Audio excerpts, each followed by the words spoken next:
අද්භූත බලවේගයක බලපෑම නිසා අභිරහස් විදිහට ජීවිතෙන් වන්දි ගෙවන්න සිද්ධ වුණු පුංචි ගැහණු ළමයෙක් ගැන දන්නවද? 2013 අවුරුද්දේ ලොස් ඇන්ජලිස් නගරයේ සෙසිල් හොටෙල් එකේදී සිද්ධ වුණු මේ සිදුවීම නිකන් මරණයක් නෙමෙයි.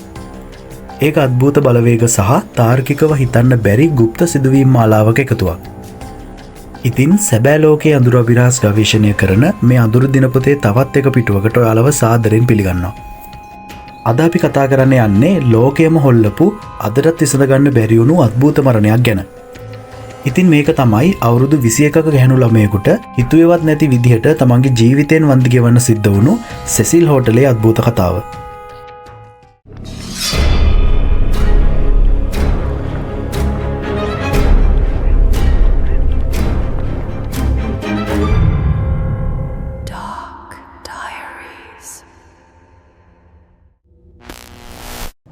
එලිසා ලෑම් කියන්නේ කැනඩාවේ වැන්කුවර් නුවර පදිංචි වෙලා හිටපු 21 හැවිරිදි ශිෂ්‍යාවක්.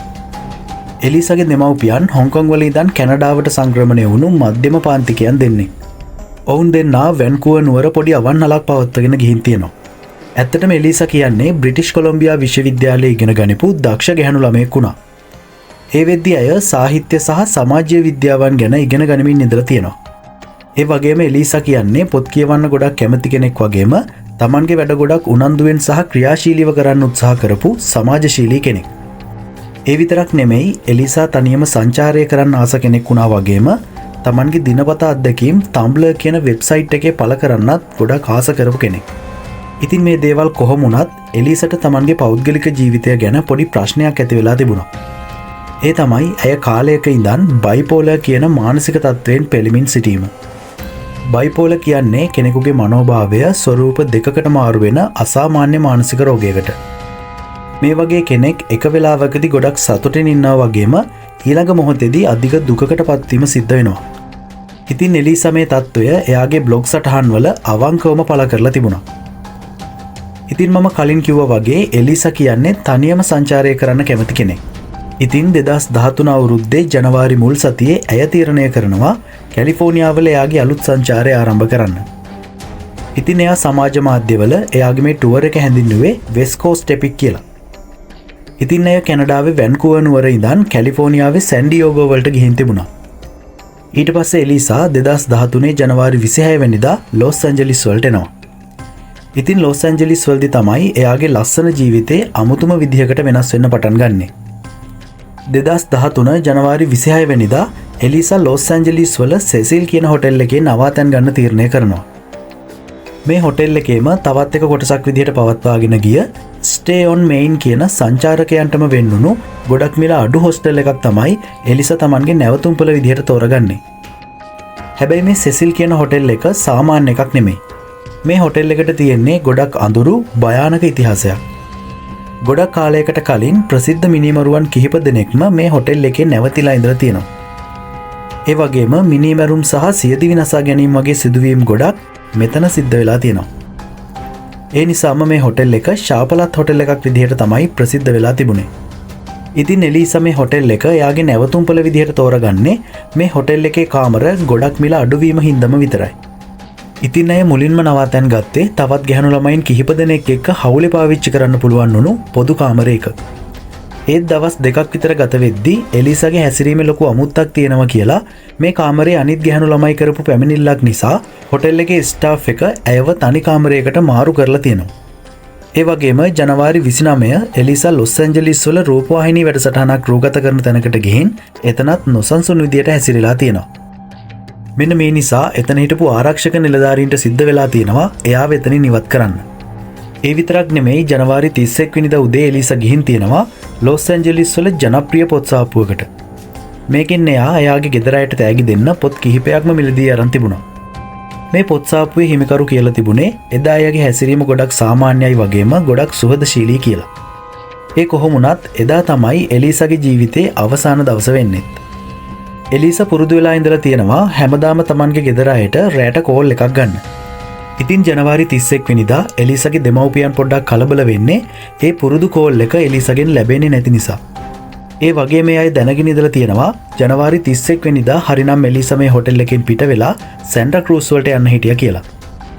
ඒත් ඇය ගැන දිගින් දිගටම හොයලා බැලුවම එයාලට තේරුම් යනවා එලිසා ගැන කිසිම ආරංචියක් නැහැ කියන එක. ඉතින් මේ හින්දා එයාලා කලේ ඉක්මනටම ලොස් ඇන්ජලිස් පොලිසියට මේ ගැන පැමිණිලි කරපු එක. මේ පැමිණිල්ලත් එක්ක ලොස් ඇන්ජලිස් පොලිසිය ඇවිල්ලා මේ සෙසිල් හොටෙල් එක පරීක්ෂා කරලා බලනවා.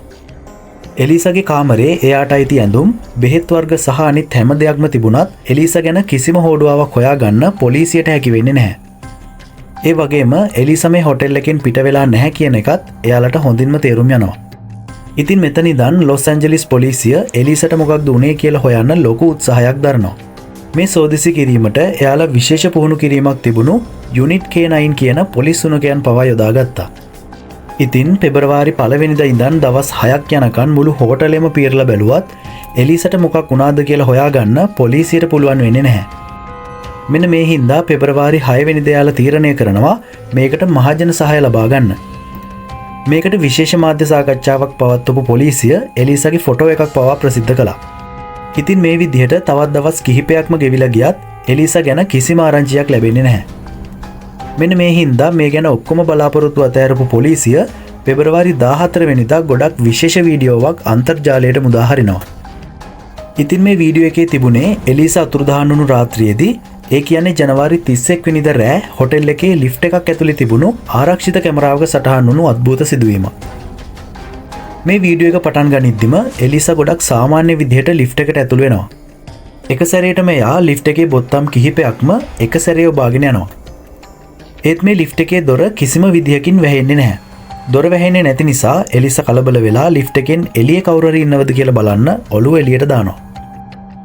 ඊට පස්සේ වීඩියෝ එකෙන් පේන්නේ එලිසා ගොඩක් බය වෙලා මේ ලිෆ්ට් එකේ කෙළවරක හැංගෙන්න උත්සාහ කරන විදිය. ඒක හරියටම එයා කාගෙන් හරි බේරෙන්න හදනවා වගේ. ඊළඟ දර්ශනයේදී එලිසා මේ ලිෆ්ට් එකෙන් එළියේ තියෙන කොරිඩෝ එකට යනවා. එතන ඉඳන් එයා කාත් එක්ක හරි කතා කරනවා වගේ පෙනුනත් කැමරාවේ එයා ඇරුණම කිසිම කෙනෙක් පේන්නේ නැහැ. මේ අවස්ථාව තමයි මේ වීඩියෝ එකේ තියෙන අద్భుතම කොටස වෙන්නේ. එලිසා ගොඩක් අමුතු විදියට අත්වන්නමින් කාත් එක්ක හරි කතා කරනවා වගේ පේනවා. ඒත් කිසිම කෙනෙක් ඒ ආසන්නයේවත් නැහැ. ඉතින් මේ විදිහට ටික වෙලාවක් ගත වෙලා ගියාම එලිසා ලිෆ්ට් එකේ කැමරාවට පේන කොටසින් ඉවත් වෙලා කොරිඩෝවේ වම් පැත්තට නොපෙනී යනවා. මේත් එක්කම මෙච්චර වෙලා වැහෙන්නේ නැතුව තිබුණු ලිෆ්ට් එකේ දොර කිහිප සැරයක්ම ඇරෙන්නත් වැහෙන්නත් පටන් ගන්නවා. ඉතින් මේ අසාමාන්‍ය වීඩියෝ එක පොලිසිය අන්තර්ජාලයට යොමු කරන්නේ ඒකෙන්වත් ඇය ගැන හොඩුවාවක් හොයාගන්න ලැබේවි කියන විශ්වාසයත් එක්ක. ඒත් කවදාවත්ම ඇයව දැකපු කෙනෙක් හොයාගන්න ලැබුණේ නැහැ. එලිසා ලෑම් අතුරුදහන් වෙලා දවස් 19ක් ගෙවිලා ගියා. මේ කාලය ඇතුළතත් ඇයව දැකපු කිසිම කෙනෙක් ගැන ආරංචි වුණේ නැහැ. ඉතින් මේ අතරතුර තමයි මේ හොටෙල් එකේ නැවතිලා හිටපු අය හොටෙල් එකේ වතුරවල අමුත්තක් තියෙනවා කියලා කාර්ය මණ්ඩලයට පැමිණිලි කරන්නේ. එයාලා කියපු විදිහට හොටෙල් එකේ ටැප් වල වතුර පීඩනය ගොඩක් අඩු වෙලා තිබුණා. ඒ වගේම වතුරවල රසයේ වෙනසකුත් වතුර කළු පාටට හුරුයි කියලාත් එයාලා පැමිණිලි කරලා තිබුණා. මෙන්න මේ නිසා හොටෙල් එකේ කාර්ය මණ්ඩලයට සිද්ධ වෙනවා තමන්ගේ සේවකයෙක්ව යොදවලා හොටෙල් එකේ වහලේ උඩ තියෙන විශාල වතුර ටැංකි පරීක්ෂා කරන්න. ඉතින් පෙබරවාරි 19 උදේ සැන්තියාගෝ ලෝපස් කියන සේවකයා උඩතට්ටුවේ තියෙන මේ වතුර ටැංකි පරීක්ෂා කරන්න ගියාම ඔහු දකිනවා එක ටැංකියක පියන විවෘත වෙලා තියෙන විදිය. මේ ටැංකියට එබිල බැලුවම තමයි ඔහු තමන්ගේ ජීවිතේ දැකපු බිහිසුණුම සිදුවීම දකින්නේ. මේ වතුර ටැංකියේ මුහුණ උඩට තියෙන විදියට පාවෙමින් තිබුණේ මෙච්චර කාලයක් අතුරුදහන් වෙලා හිටපු එලිසා ලෑම්ගේ නිරුවත් මල සිරුර.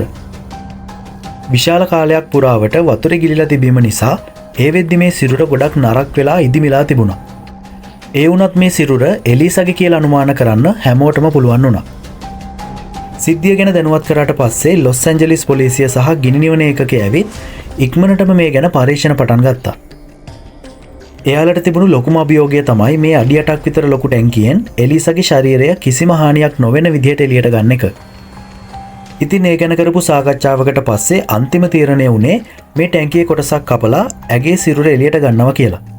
ඉතින් පැය කිහිපයක උත්සාහයකින් පස්සේ මේ විශාල යකඩ ටැංකියේ කොටසක් කපලා එලිසාගේ ශරීරය එළියට ගන්න පොලිසියට පුළුවන් වුණා. ඒ වගේම මේ නිසා ටැංකියේ සම්පූර්ණ වතුර හිස් වුණාම පොලිසියට තවත් වැදගත් සාක්ෂි මේ ටැංකිය පතුලෙන් හොයාගන්න පුළුවන් වෙනවා. එලිසා අන්තිමට ඇඳගෙන හිටපු රතු පාට ඇඳුම සහ කළු පාට කොට කලිසම වගේම ඇගේ අට ඇඳුම් සහ පාවහන් මේ ටැංකිය පතුලේ තිබිලා හොයාගන්න පොලිසියට පුළුවන් වුණා. ඊට අමතරව වෙන කිසිම බාහිර දෙයක් හොයාගන්න පොලිසියට පුළුවන් වෙන්නේ නැහැ. ඒ කොහොමුණත් ඇය අතුරුදහන් වුණු ජනවාරි 31 වෙනිදා ඉඳන් දවස් 19ක් තිස්සේ මේ සෙසිල් හොටෙල් එකේ නැවතිලා හිටපු මිනිස්සු නාලා වගේම බීලා තිබුණෙත් එලිසාගේ මලසිරුරේ සාරය කවලා මුණු වතුර. එලිසාගේ මරණ පරීක්ෂණය කරගෙන යද්දී පොලිසියට තේරෙන දෙයක් තමයි මේ මරණයට කිසිම පැහැදිලි හේතුවක් නැහැ කියන එක. ඇගේ ශරීරයේ කිසිම තුවාලයක්, අස්ථි මිදීමක් හෝ පහර දීමක සලකුණක්වත් ඇයට ලිංගික අතවර කරපු බවට සාක්ෂියක්වත් හොයාගන්න ලැබුණේ නැහැ. ඒ වගේම මේ සිදුවීම වුණු වෙලාවේ ඇය මද්‍රව්‍ය වගේ දෙයක් අරගෙන තිබුණේ නැහැ කියලාත් මේ පරීක්ෂණයේදී තහවුරු වුණා. ඉතින් මේ නිසා අධිකරණ වෛද්‍යවරුන්ට සිද්ධ වුණා එලිසාගේ මේ මරණයට හේතුව සාමාන්‍ය දියේ ගිලීමකින් සිද්ධ වුණු ස්වභාවික මරණයක් විදිහට නම් කරන්න. එලිසාගේ මරණ පරීක්ෂණය එහෙම සඳහන් වුණාට ඇගේ මරණය පිටුපස තියෙන ඇත්තම භීෂණය මතුවෙන්නේ ඇගේ සිරුර හම්බුණාට පස්සේ. එදා රෑ ඒ අඳුරු සෙසිල් හොටෙල් එකේ 14 වෙනි තට්ටුවේදී ඇත්තටම ඇයට මොකක්ද උනේ? අදටත් කාටවත් විසඳගන්න බැරි වුණු හිතාගන්නවත් බැරි අභිරහස් කිහිපයක්ම මේ කතාව ඇතුලේ හැංගිලා තියෙනවා. පළවෙනි දේ තමයි හැමෝම දන්න ලිෆ්ට් එක ඇතුලේ රෙකෝඩ් වුණු CCTV වීඩියෝ එක.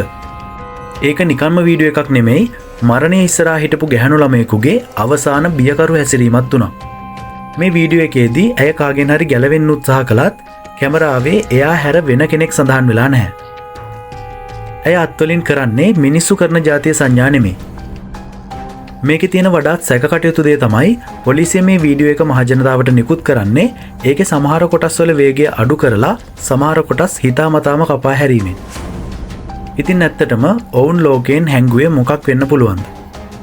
ඊළඟ ප්‍රශ්නය තමයි ඇය මේ හොටෙල් එකේ වහලට ගියේ කොහොමද කියන එක. සෙසිල් හෝටලේ වහලට යන දොරවල් හැමතිස්සෙම ලොක් කරලායි තියෙන්නේ. අනවසර කෙනෙක් ඒ දොරක් ඇරිය ගමන් මුළු හොටෙල් එකම දෙදුරුම් කන ලොකු එලාම් එකක් වදිනවා.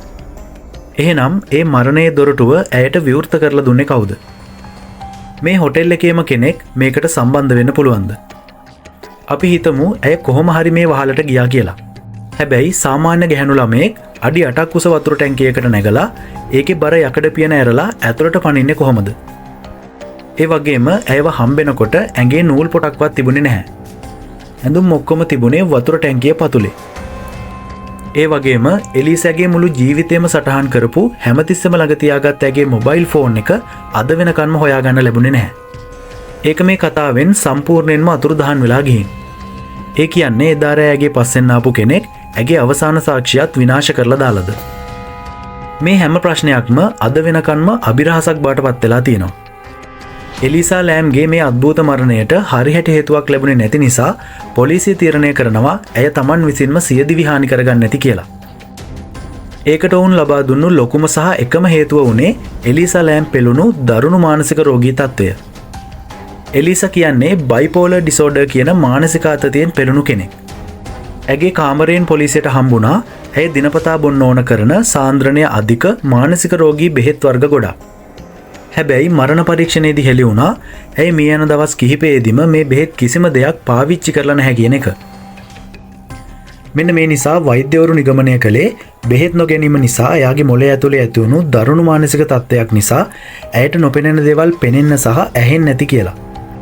ලිෆ්ට් එක ඇතුලේදී ඇය අමුතු විදියට හැසිරුණේ කාගෙන් හරි බේරෙන්න නෙමෙයි Tamanගේම මනස ඇතුලෙන් නැති වුණු බිහිසුණු මනස්ගාත වලින් බේරෙන්න.